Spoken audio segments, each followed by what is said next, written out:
Movie की starting में हम एक स्पेसशिप को देखते हैं जो अंतरिक्ष के अंदर अपने 120 सालों के लंबे सफर को तय कर रहा होता है और उस शिप के बाकी सभी पैसेंजर्स 90 साल बाद अपनी नींद से उठेंगे। उस स्पेसशिप का मिशन था कि वो इंसानों को अर्थ जैसे एक दूसरे ग्रह पर पहुंचाए, जिसमें अभी भी उसे 90 सालों का लंबा सफर तय करना था। इतने लंबे सफर के दौरान इंसानों की एज न बढ़े, इसलिए उन्हें एक स्पेशल मशीन के अंदर रखा गया था जो उनकी बॉडी को 120 सालों तक प्रिजर्व करके रखने वाली थी और उनकी नींदें तभी खुलती जब वो उस ग्रह पर पहुंच जाते। स्पेसशिप अपने 30 सालों के सफर को पूरा कर चुका था, लेकिन तभी हम देखते हैं कि उस स्पेसशिप के सामने बहुत बड़े बड़े पत्थर थे जिन्हें हम एस्ट्रॉइड भी कहते हैं। दोनों के बीच में टक्कर हो जाती है, लेकिन वो स्पेसशिप इतनी ज्यादा एडवांस थी। शिप के अंदर बहुत सारे फेलियर्स भी आते हैं, लेकिन उस शिप के अंदर का सेल्फ रिपेयरिंग सिस्टम खुद को अपने आप ही रिपेयर कर लेता है और कुछ ही देर बाद शिप दोबारा से रीस्टार्ट हो जाता है। इसके बाद हम देखते हैं कि उस स्पेसशिप की टक्कर की वजह से एक पैसेंजर का स्लीपिंग पॉड खराब हो जाता है और वो अपनी 30 सालों की गहरी नींद से उठ जाता है। उस पैसेंजर का नाम जिम था। शुरुआत में तो उसे बहुत चक्कर आ रहे होते हैं, लेकिन उसकी बॉडी धीरे धीरे नॉर्मल होने लगती है। जिम उस हॉल के अंदर आता है जहाँ पर सभी क्रू मेंबर्स को अपना सफर पूरा होने के बाद एक साथ मिलकर मीटिंग करना था, लेकिन वो पाता है कि उस हॉल के अंदर कोई भी नहीं था। लेकिन उस शिप का एआई सिस्टम जिम से ऐसे बातें कर रहा था जैसे उस शिप के अंदर बहुत सारे लोग हैं। जिम को शक हो जाता है कि यहाँ पर जरूर कुछ ना कुछ प्रॉब्लम है, इसलिए वो शिप के बाकी पैसेंजर्स को ढूंढने लगता है। शिप के हर एक कोने को ढूंढने के बावजूद उसे एक भी इंसान नहीं मिलता। जिम बहुत ही ज्यादा घबरा जाता है और कंट्रोल रूम में मदद मांगने ले जाता है, पर कंट्रोल रूम को बिना क्रू मेंबर की आईडी के एक्सेस करना नामुमकिन था। जिम सिस्टम से स्पेसशिप की लोकेशन की डिटेल्स निकालता है और उसे पता चलता है कि वो अभी अपनी मंजिल से 90 साल दूर है, जिसका मतलब ये है कि उसकी बॉडी 90 साल पहले एक्टिवेट हो गई। शिप की इतनी बड़ी खामी के बारे में वो अर्थ के लोगों को बताना चाहता था, इसीलिए वो अपना मैसेज रिकॉर्ड कर अर्थ पे भेजता है। लेकिन वो ये बात जानकर बहुत ही ज्यादा हैरान हो जाता है कि उसके मैसेज का रिप्लाई आने में 55 साल लग जाएंगे। इसका मतलब ये है कि अब उसे स्पेसशिप में 55 साल बिना किसी की मदद के बिताने थे। जिम हताश होकर वहाँ से जाने लगता है, लेकिन तभी वो वहाँ पर किसी को देखता है। शायद वो इंसान हो सकता था, लेकिन जब जिम उसके पास जाता है तब उसे पता चलता है कि वो बस एक रोबोट है जिसका नाम आर्थर था। वो बिल्कुल इंसानों की तरह था, बस उसके अंदर फीलिंग्स नहीं थी। जिम खाना खाने के लिए एक मशीन के पास आता है, लेकिन मशीन उसे उसकी पसंद का खाना नहीं देती, क्योंकि वो जिस कैटेगरी का पैसेंजर था उस कैटेगरी में उसे लो ग्रेड फूड ही दिया जाता था। एक मैनुअल की मदद से जिम अपने हाइबरनेशन पॉड को ठीक करने की कोशिश करता है, लेकिन वो ऐसा नहीं कर पाता। वो कंट्रोल रूम को भी एक्सेस करने की कोशिश करता है, लेकिन उसकी दीवारें इतनी ज्यादा मोटी होती है कि उसे तोड़ना असंभव था। स्पेसशिप के फंक्शन में भी अब खामी आने लगी थी। जिम आर्थर से कहता है कि शायद वो अपनी पूरी जिंदगी के लिए इस स्पेसशिप में फंस गया है और शायद अकेला ही यहाँ पर मर जाए। आर्थर उसे कहता है कि इंसानों की यही खामियां हैं। इंसानों को हमेशा वो चाहिए जो उनके पास नहीं है, और जब हमारे पास कोई ऑप्शन नहीं होता तो बेहतर यही है कि जो हमारे पास नहीं है उसके बारे में ना सोचकर जो हमारे पास है उसके साथ खुशी से रहना सीखे। शिप के अंदर करने के लिए बहुत कुछ था, इसलिए जिम उसके साथ जो हुआ उसे भूलकर नए सिरे से जिंदगी जीना शुरू कर चुका था और पहले से ज्यादा खुश रहता था। लेकिन अब वो इतना ज्यादा बोर हो चुका था अकेले रहकर कि उसने सुसाइड करने की भी कोशिश की थी, लेकिन वो बहुत ही ज्यादा घबरा गया था और वहाँ से भाग गया था। लेकिन वो भागते वक्त गिर जाता है, जहाँ पर वो एक और पॉड को दिखता है जिसके अंदर एक लड़की थी जिसका नाम अरोरा था।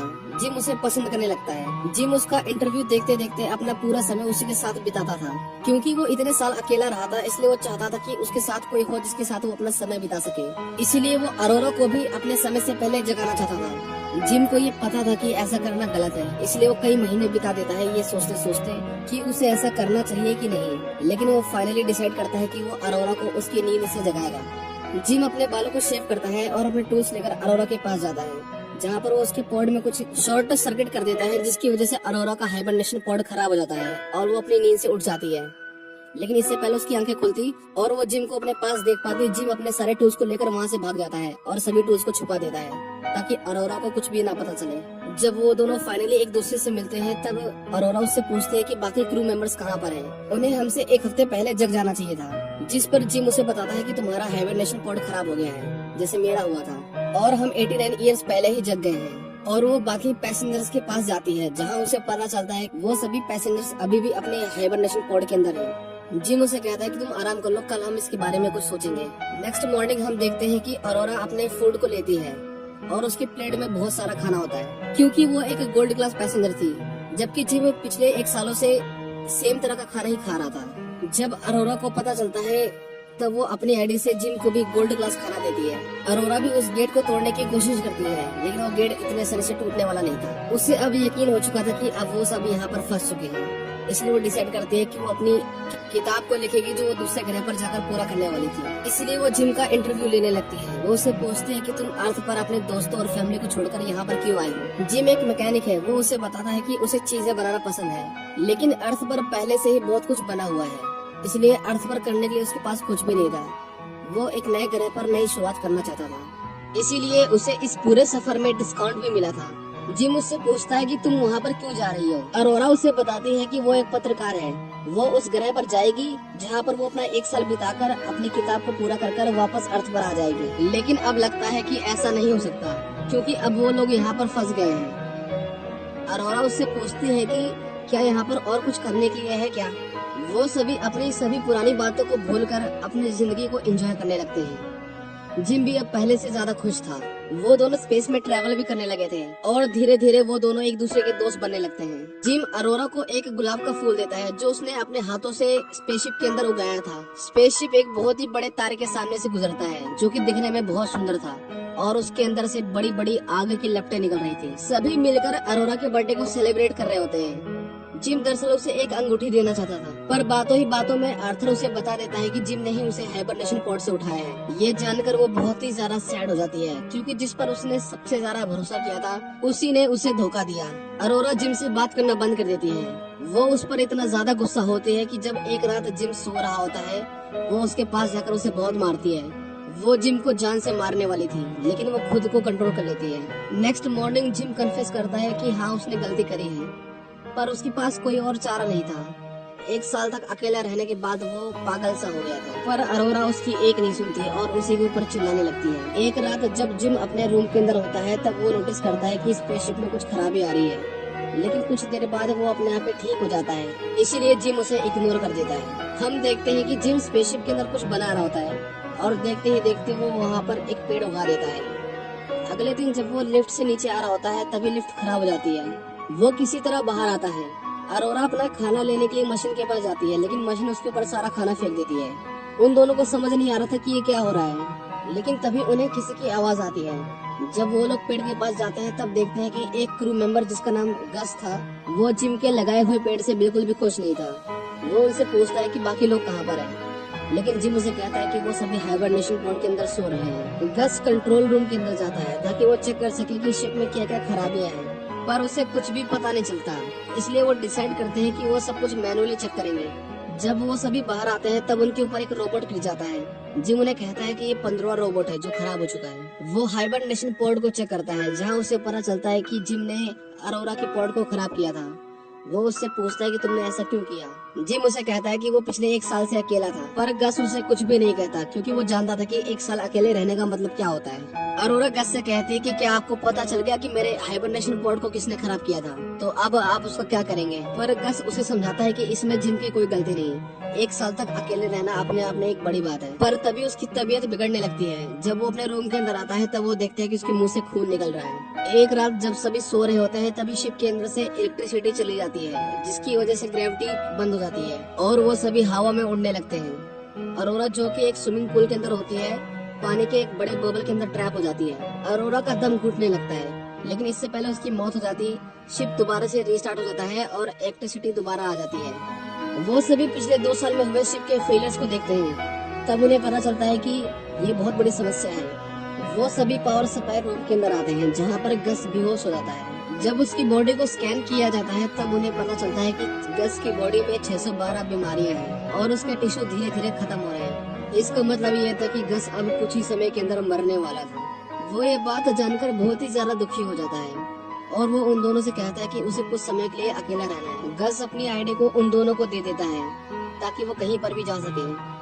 वो उन्हें कहता है कि वो एक दूसरे का ख्याल रखें और इतना कहकर गस की मौत हो जाती है। वो सभी शिप को ठीक करने जाते हैं, लेकिन अब शिप के अंदर बहुत बड़े बड़े फेलियर्स आ रहे थे। आर्थर खुद को ही नुकसान पहुंचा रहा था। अरोरा उसे बंद कर देती है। फिर वो दोनों मिलकर शिप के सभी पार्ट्स को रिप्लेस करने लगते हैं। वो दोनों पावर सप्लाई रूम के पास आते हैं। वो गेट को ओपन कर देते हैं, पर शिप के अंदर एक होल होता है। दोनों उस होल की तरफ खींचने लगते हैं, लेकिन वो दोनों किसी तरह उस होल को बंद कर देते हैं। वो दोनों देखते हैं कि उस पूरे शिप के अंदर बहुत सारे होल्स हैं। जब वो लोग मेन पावर सप्लाई के पास आते हैं तब देखते हैं कि पावर सोर्स पूरी तरह से अनस्टेबल हो चुका है। वो सभी पार्ट्स को बदलते हैं और जब वो हीट को रिलीज करने के लिए लीवर खींचते हैं तब गेट ओपन नहीं होता।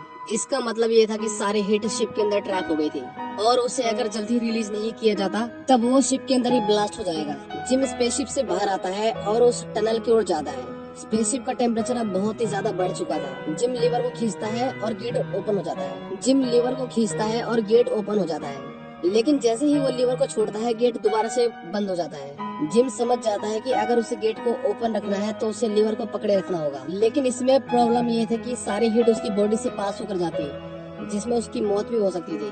जिम अरोरा से कहता है कि वो लीवर को खींच दे, लेकिन अरोरा उसे कहते हैं कि वो ऐसा नहीं कर सकती, पर शिप का टेम्परेचर बहुत ज्यादा बढ़ गया था, इसीलिए अरोरा को लीवर खींचना पड़ता है और उस शिप की सारी हीट जिम की बॉडी से गुजरते हुए बाहर निकल जाती है। लेकिन इसी बीच जिम का पैर स्लिप कर जाता है और वो इतनी जोर से बाहर आ जाता है कि उसके सूट पर लगी सेफ्टी केबल टूट जाती है और वो थ्रस्टर्स की ओर गिरने लगता है, जिसके अंदर गिरकर उसकी मौत हो सकती थी। वो किसी तरह अपने हाथ में रखे हुए डोर को उसकी तरफ फेंकता है और उससे दूर हो जाता है। शिप दोबारा से ठीक हो गया था, लेकिन जिम अभी भी स्पेस के अंदर था। उसके सूट में छेद हो गया था और वो धीरे धीरे स्पेसशिप से दूर जा रहा था। अरोरा उसे बचाने के लिए स्पेस के अंदर आती है। वो उसे ढूंढ लेती है, लेकिन वो उससे बहुत ही ज्यादा दूर होता है। वो किसी तरह उसके पास पहुंचने की कोशिश करती है, लेकिन उन दोनों का हाथ स्लिप हो जाता है। अरोरा रोने लगती है क्योंकि उसे लगा कि जिम शायद अब जा चुका है, लेकिन तभी वो उस केबल को देखती है जो जिम से अटैच थी। अरोरा उस केबल को पकड़ लेती है और जिम को स्पेसशिप के अंदर दोबारा चलाती है। इतने समय तक स्पेस में रहने के कारण जिम का शरीर पूरी तरह से जम गया था। अरोरा उसे एक मेडिकल मशीन के अंदर डालती है, जहाँ पर मशीन उसे बताती है कि जिम की मौत हो चुकी है, लेकिन अरोरा उस मशीन को कमांड देती है कि सारे ऑपरेशन एक साथ कर दे। जिम का ट्रीटमेंट एक साथ चालू हो जाता है, लेकिन उसकी हालत में कुछ भी फर्क नहीं आता। लेकिन कुछ ही देर बाद जिम की आंखें खुल जाती हैं, जिसे देखकर अरोरा बहुत ही ज्यादा खुश होती है। इसके बाद हम देखते हैं कि वो दोनों मिलकर पूरे स्पेसशिप को ठीक कर देते हैं और गस की बॉडी को सम्मान पूर्वक स्पेस के अंदर छोड़ देते हैं। जिम को एक और हाइबरनेशन पॉड मिलता है, जिसकी मदद से उन दोनों में से कोई एक दोबारा से अपनी नींद के अंदर जा सकता था। जिम अरोरा से कहता है कि तुम दोबारा से अपनी नींद में जा सकती हो और जब तुम्हारी आंखें खुलेंगी तो तुम दूसरे ग्रह पर होगी, लेकिन अरोरा उसे ऐसा करने से मना कर देती है। और फाइनली